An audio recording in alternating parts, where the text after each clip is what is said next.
오늘 말씀은 시편 23편 5절 한 절 말씀입니다. 이준호 청년 나와서 성경 봉독하겠습니다.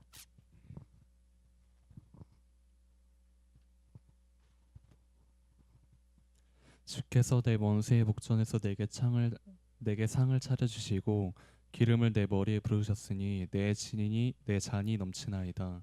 아멘.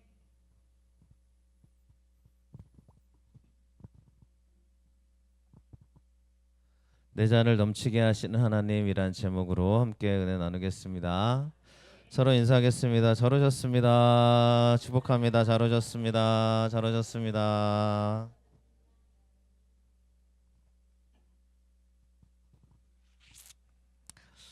네, 오늘도 함께 하신 여러분 축복하고 주님의 은혜가 가득하기를 축원합니다. 결혼한 청년이 못 왔네요. 이제 결혼했으니까 성도님이라고 불러주세요.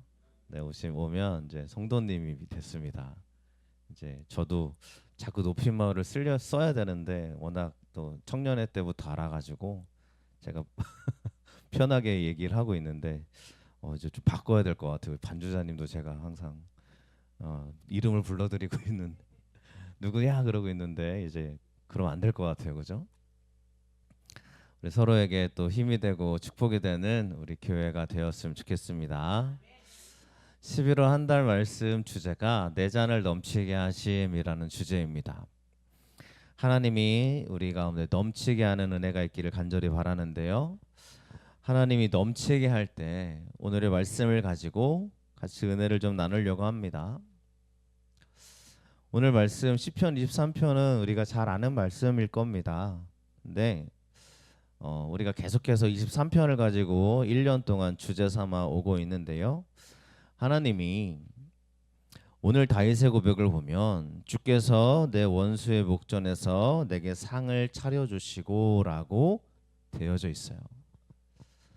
자, 우리가 23편 4절 말씀을 우리 같이 봤던 것처럼 사망의 음침한 골짜기로 우리가 다녀도 하나님이 나와 함께 하십니다 라는 다윗의 고백이 이어졌죠. 그리고 다윗이 얘기하는 거예요. 주께서 내 원수의 목전에서 내게 상을 차려주시고 이렇게 돼 있습니다. 여러분, 우리가 이거 어떻게 나의 삶 가운데 적용하십니까? 원수가 내 앞에 있어요. 여러분, 원수가 내 옆에 있으면 밥이 넘어갑니까? 하나님이 내 안에 상을 차려주신데 원수가 내 앞에 딱 있는데 보면 기분 나빠요, 그죠? 보면 밥이 안 넘어갈 것 같은 원수가 내 앞에 딱 있는데 하나님이 그 앞에서 내게 상을 차려주신대요. 그러니까 이게 축복이에요, 뭐예요, 그죠? 이 성경을 읽다 보면 우리가 가끔 많은 것들을 생각해 볼 때가 있습니다. 그런데 여러분, 이 하나님의 말씀이 우리가 생각할 때는 아마 이런 생각을 많이 했을 거예요. 나는 상차림을 푸짐하게 해서 밥을 먹고 있는데 저 원수는 막 묶여서 쫄쫄 굶고 있는 모습을 보면서 내가 통쾌하게 야, 그래, 내가 너 그럴 줄 알았어. 원수 같은 너는 이렇게 당연히 무너졌어야지. 아마 그런 마음으로 이 성경을 읽지 않았나 한번 생각을 해봅니다. 하나님이 내 원수의 목전에서 내게 상을 차려주시고 라는 말씀을 읽을 때에 우리는 각자의 상상에 의해서 성경을 묵상하는 거예요. 그러면 이 원수가 뭔지를 알아야겠죠. 여러분, 우리 삶 가운데 원수들이 있어요. 그죠? 원수가 있으면 안 되는데 있어요. 그죠? 도대체 보고 싶지 않은 사람들이 있어요. 있을 겁니다. 저도 있으니까요. 그죠? 원수를 여러분 사랑하라 그랬으니까 사랑하셔야 되잖아요. 그러면 우리가요, 아마 원수를 위해서 기도를 아마 한 번씩은 해보셨을 겁니다. 성경 말씀을 우리가 알기 때문에 또 설교 말씀을 많이 들어왔기 때문에 그래, 원수를 사랑해야 되니까 기도해야 되지 않겠나, 기도할 거예요. 근데 여러분, 그 원수가 진짜 내 눈앞에 딱 맞닥뜨리면요, 그동안 기도해왔던 게요, 어디로 갔는지 모를 만큼 내 안에 갑자기 막 분노가 치밀어 오는 걸 아마 경험하신 분도 계실 겁니다. 그런 사람 있을 거예요. 제가 그랬거든요. 근데 도대체 이게 기도하며 나아갔더니 하나님이 그 원수를 안 만나게 하는 것도 축복입니다, 여러분. 축복이에요. 근데 어쩔 수 없이 진짜 외나무 다리에서 만날 때가 있어요. 그럴 때 여러분 기도했을 때 나에게 주시는 하나님의 은혜가요 다르다는 걸 아마 경험하셨으면 좋겠습니다. 제가 이런 말씀을 왜 드리느냐? 다윗에게도 원수가 있습니다. 다윗에게는 마주치고 싶지 않은 원수들이 있었을 거예요. 근데 우리가 성경에서 나오는 다윗의 원수들을 보면 대부분 죽임을 당하거나 이렇게 화를 당하거나 그렇게 되어져 있습니다. 시편 23편의 말씀을 쓸 때에는요 자기 인생을 돌아보면서 아 내가 그랬지, 아 나한테 이런 삶이 있었지라고 회상하며 쓴 게 아니라 지금 한참 쫓겨다니고 두려워 떨고 있을 때 쓴 게 시편 23편의 말씀입니다. 그래서 원수라고 하면 다윗에게는 많은 사람들이 있었을 거예요. 근데 이 원수라는 단어가 원어로 보면 묶어지다, 속박하다라는 단어입니다. 여러분 그래서 이 원수 그러면 사람만 생각하는데 사람만 의미하는 그런 단어가 아니에요. 나를 묶고 있는 거요. 나를 속박하고 있는 거. 우리나라 성경은 원수라고 번역을 해놨지만 원래 의미는 주께서 나를 묶고 있는 그 목전 앞에서 내게 상을 차려주십니다 라는 거예요. 그러니까 우리나라 성경은 나를 묶고 있는 거니까 원수같이 또 강하게 표현해 놓고 있는데 여러분 우리를 묶고 있는 게요, 나를 속박하고 있는 게요, 어쩌면 나를 무너뜨리는 것 중에 하나입니다. 지금 나를 묶고 있는 게 뭐가 있을까요, 여러분? 어떤 사람은 가정의 형편이 나를 묶고 있을 수 있습니다. 어떤 사람은 내 자녀가 나를 묶고 있을 수 있어요. 아니 어떤 사람은 뭐 가정을 떠나서요, 내 사업과 내 삶의 문제가 나를 속박하고 있는 거예요. 근데 전의 말씀 우리가 기억하죠? 사망의 음침한 골짜기로 다닐지라도 두려워하지 않을 것은 주께서 나와 함께 하심이라. 주의 지팡이가 나와 막대가 나와 나를 아니하시나이다. 이렇게 고백을 하잖아요. 다윗을 묶고 있는 게 뭐냐면 그가 걸어가고 있는 실제적인 삶의 현실이 그를 굉장히 많이 묶고 있는 거예요. 속박하고 있는 거죠. 여러분 우리를 묶고 있는 그것이 바로 나의 원수일 수 있습니다. 나를 묶어내고 나를 비참하게 만들고 나를 굉장히 어렵게 만드는 그것이 우리를 무너뜨리는 원수가 되더라는 거예요. 하나님이 말씀하는 다윗을 통해 고백하고 있는 이 말씀의 원수라는 거는 지금 너를 묶어내고 있는 그 묶임에서 내가 너에게 상을 차려줄게 라고 말씀하시는 줄로 믿습니다. 그러니 여러분이 묶여있는 것에 하나님의 축복이 임하시기를 축원드립니다.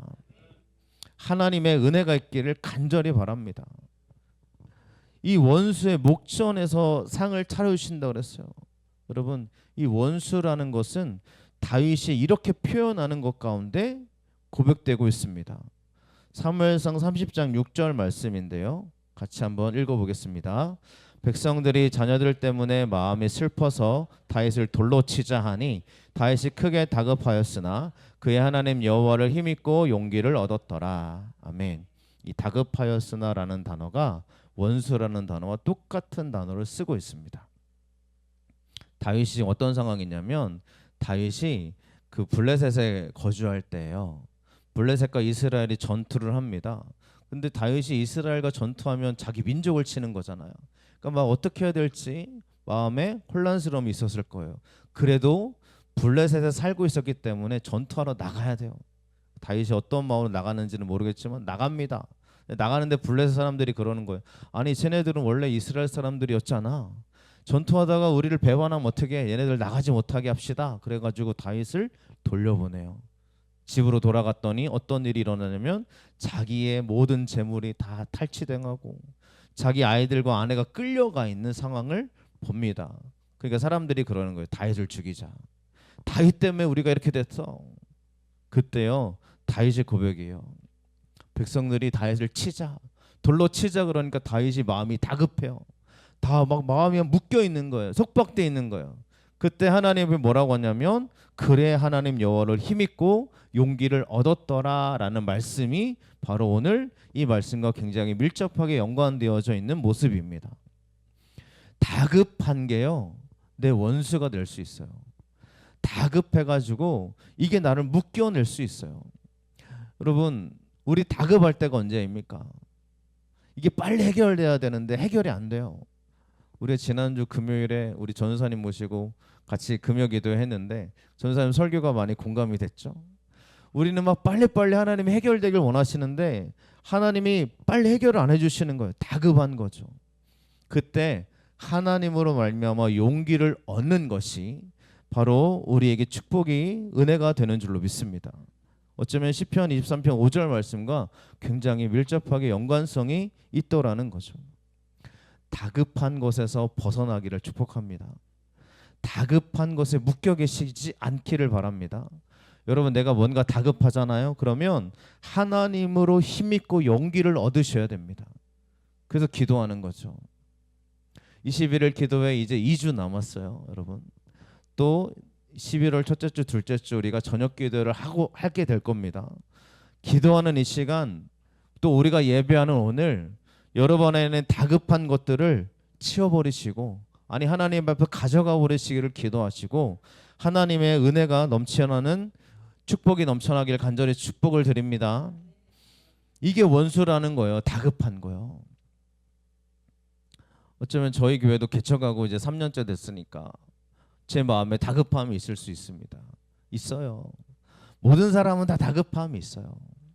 아마 우리들의 인생도요, 하나님 앞에 주님, 이 다급함을 빨리 해결해 주시지 안 되겠어요? 이럴 때가 있는데, 그 다급함이 우리를 묶고 있는 것이라면 하나님으로 말미암아 풀어내 주시고 하나님으로 말미암아 힘을 얻으시기를 축원합니다. 바로 이 원수의 목전, 이 원수의 앞에서 내게 상을 차려주신대요. 자, 다급해요. 내가 두려워요. 묶여 있어요. 그때 내가 하나님을 의지했더니 하나님이 그 다급함을 치워주시는 게 아니에요. 여러분, 이게 우리 가운데 늘 이 질문 가운데 하나예요. 하나님, 다급한 것 좀 치워주시고 상 차려주면 얼마나 편해요. 그쵸? 우리도요, 기도하는데 하나님이 기도하는 거 다 들어주시고 이 다급한 걸 싹 치워주신 다음에, 자, 너 이제 맛있게 먹어라, 상 차려줄게 하고 딱 차려주면 우리가 얼마나 편안하게 하나님 감사합니다 먹지 않겠습니까? 근데 이 다급한 건 여전히 있어요. 내 안에 묶여있고 나를 숙박한 게 여전히 있는데 그 앞에서 하나님이 상을 차려주시겠대요. 자, 이 상이 뭘까요? 먹을 거 차려주시나요, 여러분? 이 상이라는 거는요, 슐한이라는 원어인데 진설병을 두는 상을 의미합니다. 성전에 들어가면 하나님의 음식을 담아놓고 제사는 이미 다 드렸겠죠. 즉 하나님 앞에 더 지성소까지 들어가서 하나님의 성소 안으로 들어가서 그 안에 차려져 있는 하나님의 거룩한 상이 바로 하나님이 말씀하고 있는 상을 뜻해요. 그럼 여러분, 이게 뭔 의미인지 아시겠죠? 하나님이 내 안에 있는 묶여있고 두렵게 만들고 벌벌 떨게 만드는 현실 앞에 내가 상을 쭉 하나님 차려주시는데, 이 상이 뭐냐면 예배로 나아가는 하나님의 거룩한 상을 차려주시겠다는 거예요. 하나님이 나와 소통하는 상을 차려주시겠다는 거예요. 나에게 임재하시는 모습, 나와 함께 하시는 모습으로 주님의 상을 차려주신다는 얘기예요. 그러니까 내가 너 이거 먹고 힘내, 너 이거 먹고 거룩하게 돼, 너 이거 먹고 기운 차려, 이런 의미가 아니라요. 네가 하나님의 은혜 앞에 나와라. 이 상을 너에게 차려놓을 테니 네가 이 자리까지 걸어 나와서 거룩한 진설병을 하나님이 차려놓을 테니까 너 와서 하나님만 의지해, 예배해, 하나님만 붙드는 그러한 모습이 되어라 라는 말씀을 우리 가운데 해주시는 줄로 믿습니다. 이게 원래 내가 차려야 될 거예요. 그러니까 제사장이 가서 차리는 상인데, 이걸 지금 하나님이 내 앞에서 값을 정해주시고 정돈하셔서 내 안에 쭉 해주시겠다는 얘기예요. 여러분, 우리가 두려움에 묶여있는 시간에 하나님이 나에게 상 차려주시는 거는요, 너 배불리 먹어, 내가 좋은 거 차려줄게, 내가 값진 거 너한테 줄게, 이런 게 아니라 하나님과 나와의 사이에 있는 내가 하나님께 올려드려야 될 예배의 상을, 내가 힘이 없으니까요, 내가 두려워 떨고 있으니까 하나님이 차려주시고, 너는 와서 그냥 하나님만 바라봐, 하나님만 예배해, 그러한 고백인 줄로 믿습니다. 이게 우리 가운데 일어나는 하나님의 축복인 줄로 믿습니다. 저 여러분들이요, 하나님 앞에 나아가는 그 모습이 때로는 흔들리고 묶여서 두려워 떨 때가 있어요. 있죠. 도대체가 모를 때가 있어요. 그때 하나님이 내 그 두려움 앞에서 주님의 예배의 상, 거룩한 주님의 능력의 상, 하나님의 임재의 상을 나에게 차려주시고 나에게 은혜를 부어주신다라는 게 오늘의 축복의 말씀인 줄로 믿습니다. 두려우십니까? 떨리세요? 나를 참 다급하게 만들어요. 그때 하나님 앞에 나아가시기를 축원합니다. 그게 여전히 내 목전 앞에서 펼쳐져 있어도 하나님이 그 가운데 우리에게 가장 기름 부음의 역사를 부어주실 줄로 믿습니다. 주님, 하나님이 이 상을 차려주신다 그러니까요, 이 차려주시겠다라는 단어가 이사야 40장 18절에 똑같이 나오는데 이렇게 얘기하는 거예요. 그런즉 너희가 하나님을 누구와 같다 하겠으며 무슨 형상을 그에게 비기겠느냐. 이 비기겠느냐라는 단어가 차려주신다는 단어와 똑같습니다. 하나님 뭘 차려주시는 거예요? 아무것도 비교할 수 없는, 그 누구 것도 갖다 낼 수 없는 하나님의 은혜의 상을 너와 옆에 놔주겠다라는 고백인 줄로 믿습니다. 그러니 힘을 내시고 하나님의 은혜로 걸어가시길 축원합니다. 그 어떤 것도 비교할 수 없는 하나님의 은혜를 우리 가운데 부어 주실 줄로 믿습니다. 주님의 은혜가 이렇게 우리 가운데 몰려 들어가시기를 간절히 축원합니다. 하나님이 나를 넘치게 하실 때는요, 가만히 있을 때 넘치게 하시는 게 아니에요. 묶여 있는 걸 주님 앞에 들고 나와서 주님, 하나님께 내려놓습니다 할 때 주님이 상을 차려주신다는 얘기예요. 그런 은혜가 있으시길 축원합니다. 그리고 주님이 두 번째로 하신 일이 뭐냐면 기름을 내 머리에 부어주신대요. 여러분 기름을 지금 상 차렸어요. 주님, 그러니까 우리가 한번 생각을 해보세요. 주님의 거룩한 상이 차려져 있어요. 그 앞에 내가 딱 놓여져 있습니다. 그때 하나님이 나에게 뭘 해주시냐면 내 머리에 기름을 부어주신대요. 이 기름이라는 단어는요, 쉐멘이라는 단어인데 하나님이 나에게 부어주실 때는 딱 두 가지예요. 제사용으로 기름을 부을 때, 또 왕을 세울 때 기름을 부어주신다라는 의미입니다.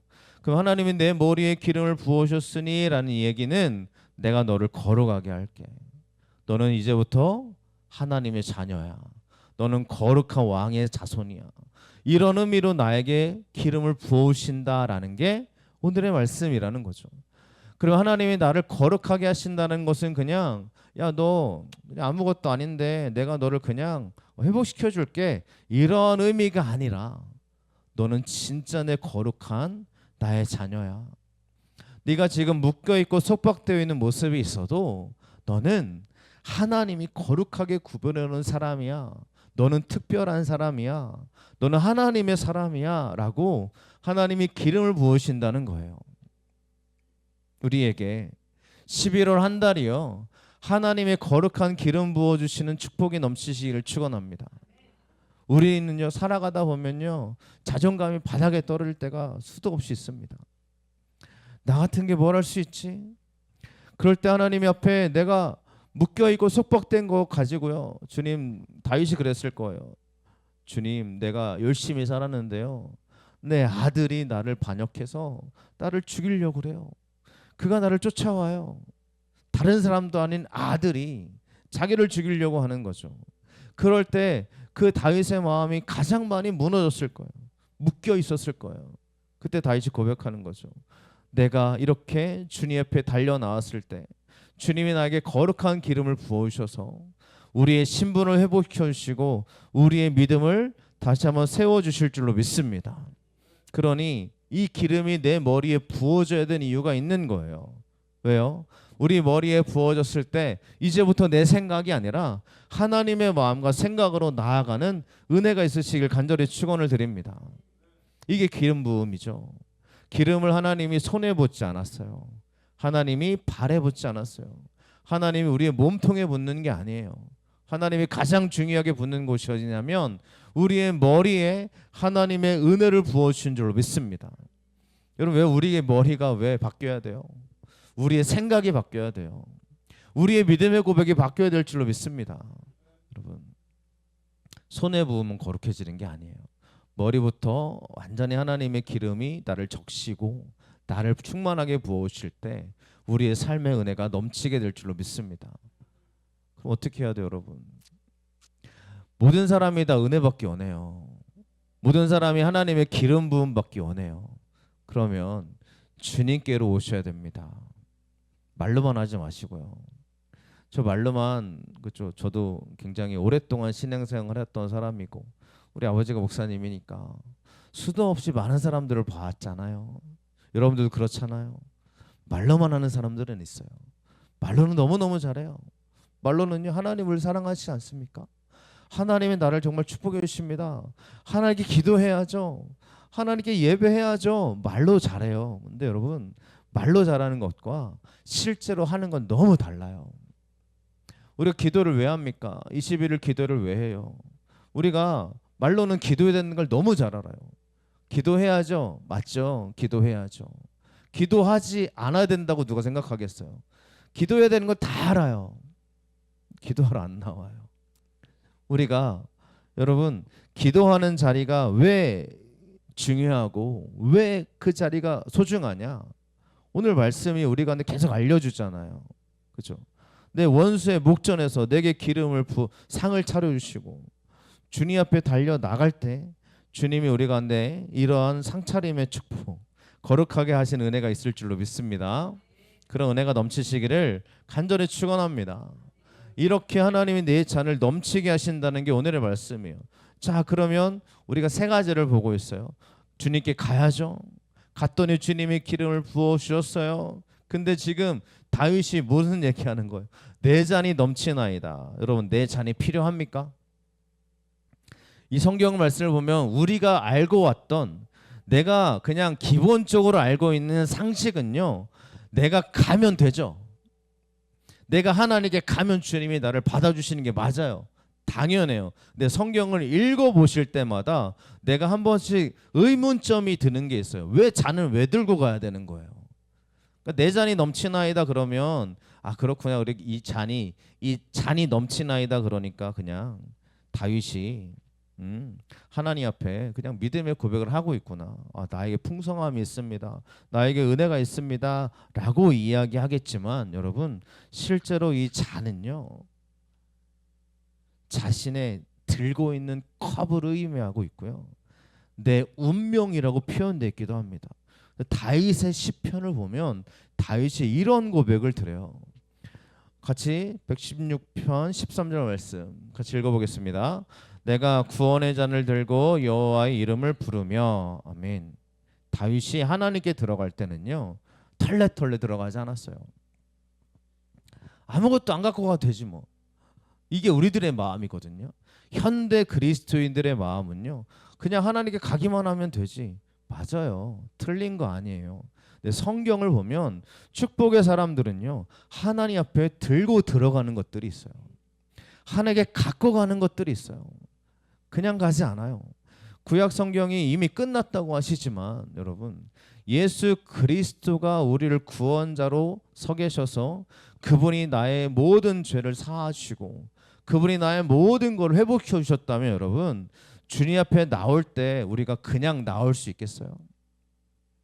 아니, 물론 그럴 수도 있겠습니다만 제가 가끔 예화 들어드리잖아요. 저녁이 되고 여름이 되면 홍수가 나잖아요. 홍수가 나가지고 한 아이가 떠내려가는 장면들이 있습니다. 그리고 그 아버지가 자기 자녀를 구하려고 뛰어 들어가죠. 홍수 가운데 막 물이 막 넘치는 가운데 최선을 다해서 아들을 살려냅니다. 어떤 사람은 그냥 뭐 친척일 수도 있겠죠. 그런 일들이 있었으니까요. 아들을 살려내요. 근데 자기는 힘이 다 빠진 거예요. 본인은 떠내려가죠. 나중에 시체로 발견되었더라라는 이야기를 우리는 종종 들어요. 이런 얘기가 있어요. 실제로 일어나는 일들이죠. 있었던 일들이잖아요. 그 아들이요, 아버지를 생각할 때마다 어떤 마음이겠어요. 죄송한 마음도 들 거고 감사한 마음도 있을 거고요. 그 아들이 아버지가 떠내려간 그 강에 갈 때마다요, 아버지한테요 감사한 마음으로 가지 않겠어요? 근데 아들이 어쩌면 그런 아들이 아니어서 아빠가 당연히 죽을 수도 있는 거지 뭐. 아니, 아들을 위해서 그러는 거 당연한 거 아니야? 그런 마음으로 살면 우리 인간적인 마음으로도요 뭔가 잘못된 거 아니겠어요? 하나님이, 예수 그리스도가 나를 구원해 주셔가지고 십자가 달려 돌아가신 그 은혜를 내가 진짜 믿는다면 우리가 하나님 앞에 나올 때요 편안함으로 나오지 않습니다. 감사함이 있고요, 은혜가 있고 고백이 있는 거예요. 다윗이 주님께로 올라갈 때 그냥 올라가지 않은 이유는 하나님 앞에 내 최선의 것과 최고의 믿음의 고백을 올려드리려고 가는 거예요. 왜요? 하나님이 진짜 하나님이시니까요. 우리가 이렇게 예배드리러 나오는 저와 여러분들의 모습 속에서 우리의 예배를 여전히 구원자로 하나님께 나오는 이유는 그 은혜의 고백이 있기 때문인 줄로 믿습니다. 그러니까 여러분, 우리가 들고 가는 잔이 그냥 내 마음의 잔이 뭔지를 보셔야 돼요. 가볍게 오냐? 물론 그건 아무도 모르죠. 나와 하나님만 아는 거예요. 진짜 내가 하나님 앞에 믿음의 잔을 들고 걸어가시는 저와 여러분 되시길 축복합니다. 지난주였죠. 지난 주일 제가 친구 교회인데 논산에 있는 도산 감리교회 오후 예배 설교하러 갔다 왔습니다. 교회가 참 이쁘고요. 시골 교회인데 열심히 해요.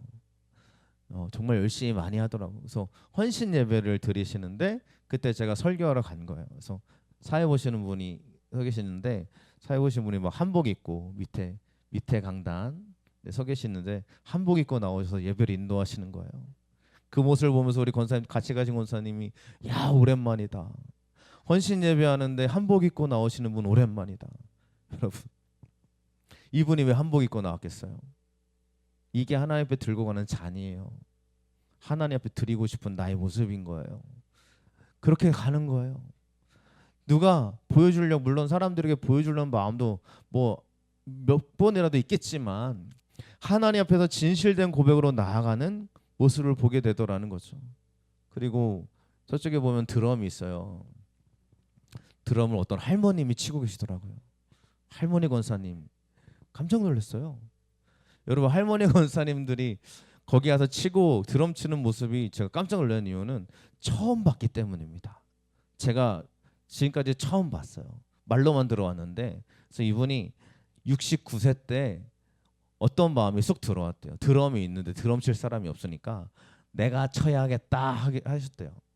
내가 배워서 드럼을 쳐야겠다 그랬대요. 69세 때. 그래가지고 1시간 버스 타고 여기가 시골이니까 논산 시내로 가서 드럼 학원을 등록하러 갔대요. 자, 69세 할머님이 등록을 하시는 거예요. 그 드럼 가르치는 그 선생님이 받아야 되나 말아야 되나 하셨대요.